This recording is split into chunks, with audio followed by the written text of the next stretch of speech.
ভূমিকম্প কখন কোথায় কিভাবে হবে আমরা কেউ জানি না, কিন্তু আমাদের বেঁচে থাকার আগ্রহটা সবার জাগে। আমরা যদি কিছু টিপস ফলো করতে পারি তাহলে আমরা অনেকটা নিরাপদে থাকতে পারবো। তো চলুন শুরু করা যাক। আমরা ভূমিকম্পের সময় দৌড়াদৌড়ি শুরু করি। আমরা দৌড়াদৌড়ি না করে আমাদের কাছে যে জায়গায় নিরাপদ মনে হবে ঠিক ওই জায়গায় আমরা শান্ত থাকার চেষ্টা করব। টেবিল, খাট বা কোনো শক্ত আসবাবপত্রের নিচে মাথা বালিশ দিয়ে ঢেকে রাখার চেষ্টা করব।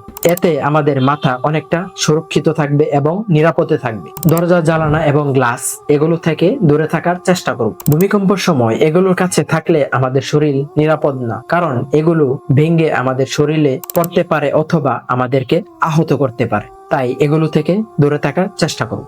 যদি আপনি সময়ের ভিতরে ভবন থেকে নামতে না পারেন তাহলে আপনি দৌড়াদৌড়ি না করে ভবনের ভিতরে নিরাপদ স্থানে থাকুন। ভূমিকম্পের সময় লিফট ব্যবহার করা থেকে বিরত থাকুন, কারণ ভূমিকম্পের সময় যদি আপনি লিফট ব্যবহার করেন এতে দুর্ঘটনার সম্ভাবনা বেশি থাকে। ভূমিকম্পের সময় যদি আপনি বাহিরে থাকেন তাহলে নিরাপদ জায়গায় থাকার চেষ্টা করুন। যেমন ধরেন বিল্ডিং, বৈদ্যুতিক খুঁটি, গাছ এগুলো থেকে দূরে থাকার চেষ্টা করুন। তাহলে আপনি ভূমিকম্পের সময় নিরাপদে থাকতে পারবেন। ভূমিকম্প থামার পর আপনি বিল্ডিং, বৈদ্যুতিক লাইন, গ্যাসের চুলা এগুলো চেক করার চেষ্টা করুন।